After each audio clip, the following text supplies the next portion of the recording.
to go cultivate the talent and watch him develop fight by fight and step it up even more. Look, it was quite clear to me that there's the bar is set high. It's quite clear to me that he has a tremendous upside. I mean, he's a long way from a finished product.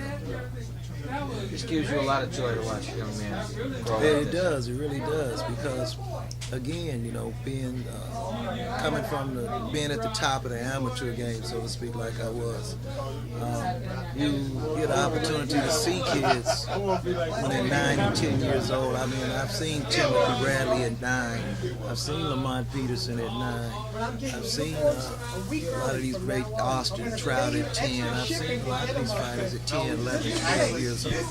So it's a joy, just like planting a garden, you plant that little seed in the next 10 years, if you stay in your house long enough, you got a 20-foot tree. So, if you enjoy planting the seed and then watering it and watching it grow, I can kind of liken it to that. You feel overwhelmed now with your growing stable at all?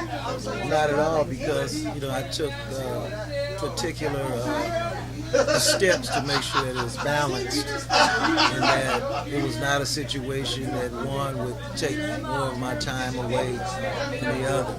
Make no mistake about it, I have a young man in Andre Ward who sets the precedent, and I'm not going to work with anything less than the tone that he sets. He sets the tone. It's a very high bar. He sets a high bar. And I'm not going to make concessions to anybody else that's in the stable and let them lower that bar. That house was built by his effort. That house was built by his blood, sweat, and effort. So anybody who comes in that house has to adhere to those standards.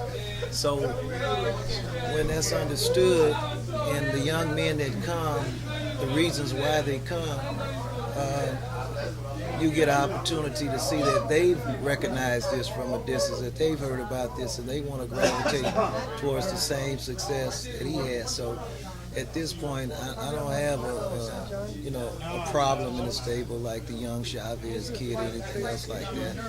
I have some young men who are matured, and it kind of takes me back to the amateurs. They're hungry, and it's a joy to have these guys in the gym and watching the camaraderie and watching the interaction between them, because that's the way it should be. And a lot make real good money, man, to the point where they want to be standoffish.